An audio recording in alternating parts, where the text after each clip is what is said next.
What's going on, everybody? C4 here today, and we're continuing our draft ranking series 1.0. So we have a base rankings once the college football season ends and we get into draft season here on Beast Mode TV. And today we're continuing with the defensive line. So what you're going to see here is the top 5 defensive tackles, my top 5 defensive tackles, and my top 5, we'll classify them as edge rushers to play it easy.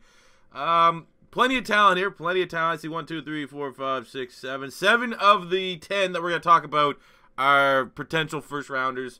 Plenty of talent here. If you're talking some big dogs, I think there's only one homer pick that you're going to see out of all these picks. But I'm going to try my best. So what you're going to get here is a round prediction where I feel they're going to go, as well as pro comparisons where I can give them. Talk about their stats a little bit. I've seen 99%. There's only one guy on this list that I'm kind of taking other people's word for because I haven't seen any of his games outside of like a YouTube montage, which I mean, let's be honest. I'll guarantee you 90% of the videos that you may find and stumble upon on YouTube that talk about draft prospects is people just watching YouTube montages. But there we go. I digress. We're going to jump right in to the top 5 defensive tackles. And at number 5, I'm going with the homer pick, Taven Bryan from Florida, 6'5", 295 pounds on the year. He has 20 tackles, 4 tackles for loss, 3 sacks. I think he's going to go between rounds 2 and 3, and I see a lot of Timmy Jernigan in him. It's very easy to make that comparison. People know that I am a Gators fan, and I am a Philadelphia Eagles fan, so watching them both play, one on Saturday, one on Sunday, they play very, very similar styles. Taven Bryan was originally an offensive tackle, moved into defensive tackle. He's an absolute beast, man. I'm going to say what I've seen with Taven Bryan right now, the defense around him is not nearly as good, but he's as dominant as like Caleb Brantley, who before last year's draft, he had the off-the-field issues. Caleb Brantley was going to be potential first-round pick, second-round pick, somewhere in that range. Bryan looks better. Really going to go back to maybe like Sharif Floyd to see a D-tackle on the Gators that had as much of a dominant factor to him as Taven Bryan. Taven Bryan has been able to take games over, and it's been a while. So, you know, the last couple of years with Florida, it's been like a team effort on defense. Everyone on that defense was good. This year, it's not so much the case. I mean, we got David Reeks, who's solid. You have some decent guys on that line, like CeCe Jefferson and Zuniga and stuff like that. But Taven Bryan himself has been able to take over games, and he's living in opposing teams' backfields. So I definitely think he's a sleeper that you need to know of, and he's my number 5 D-tackle. Going to number 4, it's going to be Daron Payne from Alabama, 6'2", 310 pounds. On the year, he has 29 tackles, half a tackle for loss, and half a sack. I kind of have him the same range as Taven Bryan. He's going to go in the second, third round. He's a 2015 freshman All-American. Really reminds me of Benny Logan, another, you know, kind of Eagle comparison. Benny Logan spent time with Philly. He was a beast with Philly, to be honest with you, and now he's in Kansas City, I believe. But Daron Payne, he's going to be one of those guys, he probably will have like the highest bench press, if not the second highest. He's like one of the strongest players in this year's draft class. He's an absolute monster. But again, guys that more so play the run in the past have just been getting slept on these last couple of years. I'll never forget the Andrew Billings scenario. I thought Andrew Billings was the best defensive tackle against the run in the draft. Thought he was going to go in the first round. He went up like the 5th round or something like that. I don't even think he had an injury to the Cincinnati Bengals. So, I mean, it's really, really tough to judge these guys, these defensive tackles that are run-first stuffers. But Daron Payne is definitely a guy that will go to a team and will probably get plenty of valuable minutes as a rookie. Going to number 3, it's going to be Maurice Hurst from Michigan, 6'2", 285 pounds, a little bit undersized for a D-tackle. He has 29 tackles on the year, 6 tackles for loss, and half a sack. I think it's going to go between the rounds 1 and 2. Very talented playmaker. I guess the only thing going against Maurice Hurst is plenty of people just say, well, you know, Rashawn Gary's getting all the top reads. They're double-teaming him, so that makes Maurice Hurst look a little bit better by comparison. I can kind of see where they're coming from with that, but he's still a very talented defensive tackle. I compare him to Sheldon Richardson when he was coming out of Mizzou. Very similar. Sheldon Richardson won Defensive Rookie of the Year. So I think with Maurice Hurst, he's the kind of guy that, you know, maybe want to start into a rotation defensive line system kind of thing. You don't want to have him be your outright starter. You work him in because ideally you'd want to get him on a NFL caliber strength and conditioning program to get him up to that 300-pound money zone for a D-tackle. Because, I mean, unless you're Aaron Donald, you know, it's probably not in your best interest to be under 290. You know, for the defensive tackle spot, but Hurst is really, really good. Solid against the run, solid against the pass. Very well-rounded. And interesting to see how he's going to test. He's one of those guys. Looks pretty athletic, but is he going to test the same as he looks on the field? Because everyone knows the old, he looks better in pads than he does out. I think he might actually put up a really good combine. Going to number 2 is going to be Vita Vea from Washington. 6'5", 340 pounds. On the year, he has 17 tackles, 2 tackles for loss, and 2 sacks. And I know maybe it sounds racist. Maybe it sounds just, not prejudice. I don't know what the word is. But because he's Samoan, this is where I get my pro comp. He really does look like Haloti Ngata when he's with the Baltimore Ravens back in his prime. I mean, I don't remember Ngata coming out of Oregon. But I still give Vea here a first to second round grade, and he just looks like Haloti Ngata. He's a monster. He's one of those guys, sneaky athletic. Literally, once he gets out, he's a downhill runner at a defensive tackle spot. At 340 pounds, he's more athletic than Danny Shelton was, I believe, coming out of Washington. I like him more than I like Danny Shelton, because Danny Shelton was pretty much all out against the run, where I think a guy like Vea also has some ability to rush the pass, very much like Haloti Ngata. I don't know if he would succeed in a 3-4 front as a defensive end like Ngata would, but as far as the way that he really dominates in the trenches, I see a lot of Haloti Ngata while he was with the Baltimore Ravens. And then rounding up with my number 1 defensive lineman is Christian Wilkins from Clemson. 6'4", 300 pounds on the year. This is all, I should say, all the stats from the year are from week 6 and beyond. So you may be seeing this after week 7 or something like that, and the stats aren't 100% lining up. He has 28 tackles, 4 tackles for loss, and 3.5 sacks. He's going to go in the first round. He was a first-team All-Freshman in 2015, a 2016 first-team All-American. And what I see with him is a guy that, is pretty good. He wasn't as good of a pro as he was in the college, but still had some good years. And I see a lot of Nick Fairley. When Nick Fairley was at Auburn, he was a monster, man. I remember when I saw Nick Fairley, I was like, that guy looks almost as good as Ndamukong Suh looked like at Nebraska. Maybe that was a little far-fetched, but Fairley was an absolute beast in college, and it reminds me a lot of Christian Wilkins. Wilkins, I don't want to say son. You always want to add the son there.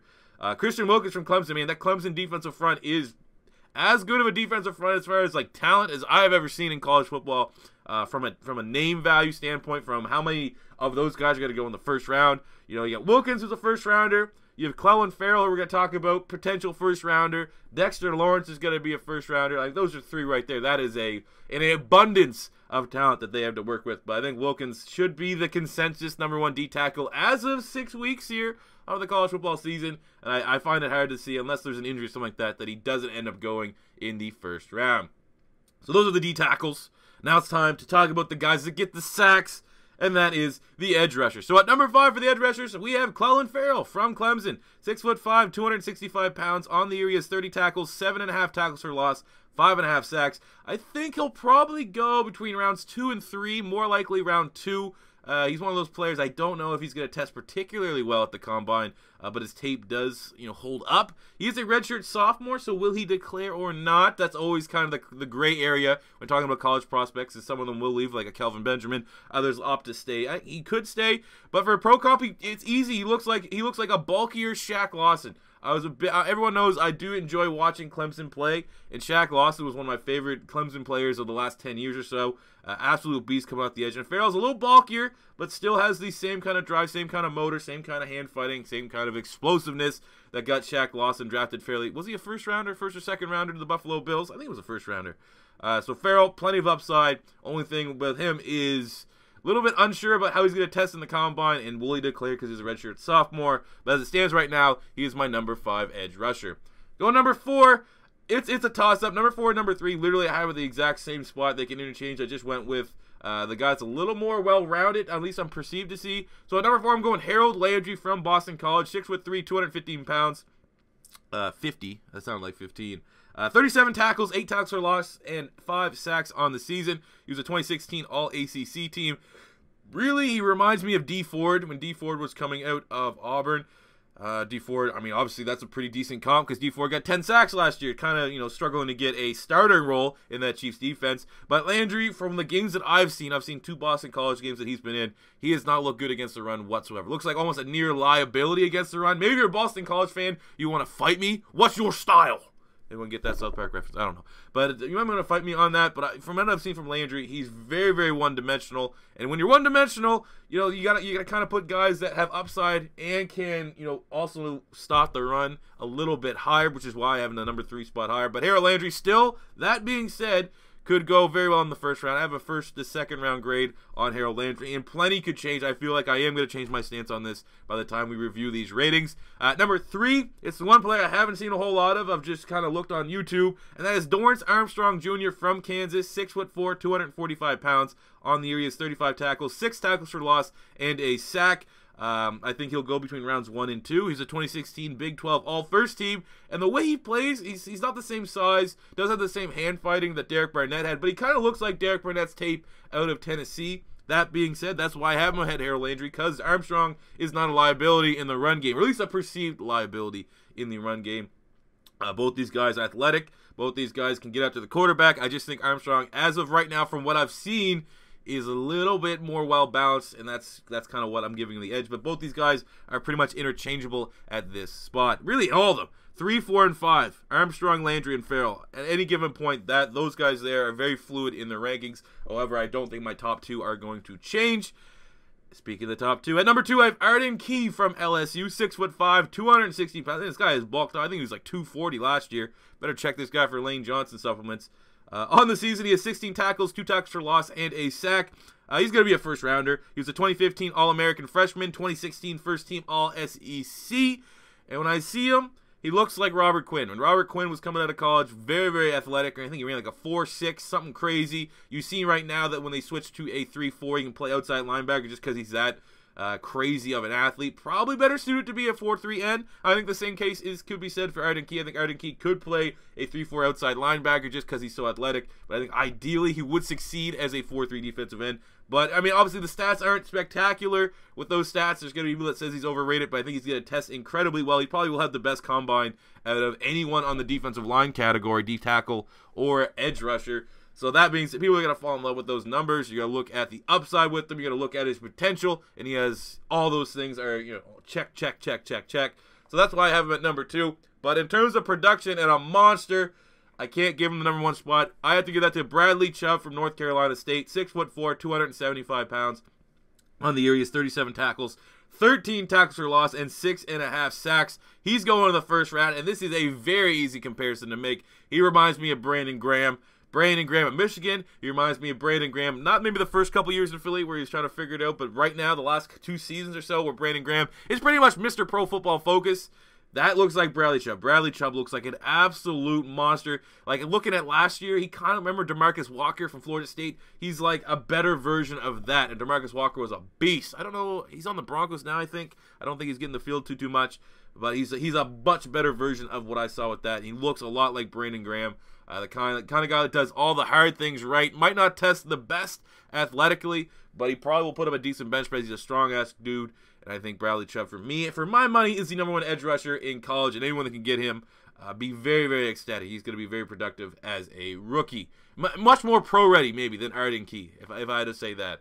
Not as much upside, but more pro-ready, which is why we give him the number 1 spot. So there you go, guys. Those are your defensive line rankings for the upcoming NFL draft. Let me know if you agree or disagree with any of the ratings you've seen here. If I missed someone, let me know. There's a couple players that I know I missed. Okoronkwo, I always butcher that name, but the linebacker edge rusher from Oklahoma, I'm a big fan of him. He's one guy that I know for sure that I missed out. Yavanati from Florida State, the D tackle. He's another guy that I left off. Draymond Jones from Ohio State. There are some guys, so if you really believe that some of those guys should be on my list, let me know in the comment section below. It's your first time stopping by. Don't be afraid of that subscribe button. And until next time, it's C4 saying peace out.